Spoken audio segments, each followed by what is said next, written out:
Good morning student, welcome to CR international school online study system. पिछले assignment में हमने भारत के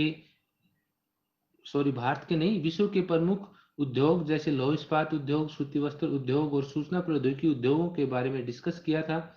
उसी में हमने इस्पात उद्योग को आधुनिक उद्योगों का मेरुदंड कहलाता है, इसके बारे में हम डिस्कस कर रहे थे। इसी को आगे कंटिन्यू करते हैं। भारत में सभी महत्वपूर्ण इस्पात उत्पादक केंद्र जैसे भिलाई, दुर्गापुर, बरनपुर, जमशेदपुर, राउरकेला, बोकारो एक ही प्रदेश में स्थित हैं। जो 4 राज्यों में फैले हैं वे 4 राज्य हैं: पश्चिम बंगाल, झारखंड, उड़ीसा और छत्तीसगढ़।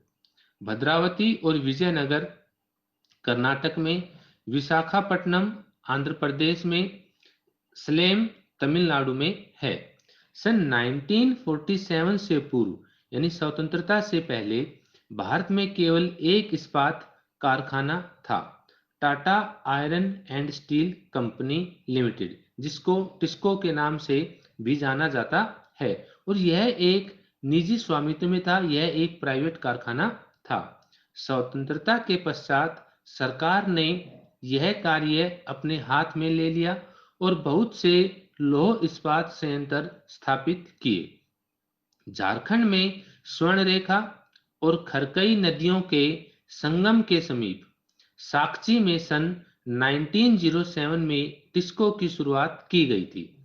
टिस्को को झरिया कोयला क्षेत्रों से कोयला और छत्तीसगढ़ तथा उड़ीसा से लौह अयस्क, चूना पत्थर, डोलोमाइट और मैग्नीज प्राप्त होता है। खरकई और स्वर्णरेखा नदियों से पर्याप्त जल की आपूर्ति होती है। सरकारी प्रोत्साहनों से इसे पर्याप्त पूंजी उपलब्ध हुई है, क्योंकि यह एक बड़ा कारखाना है और इसके लिए काफी बड़ी मात्रा में पूंजी की आवश्यकता होती है।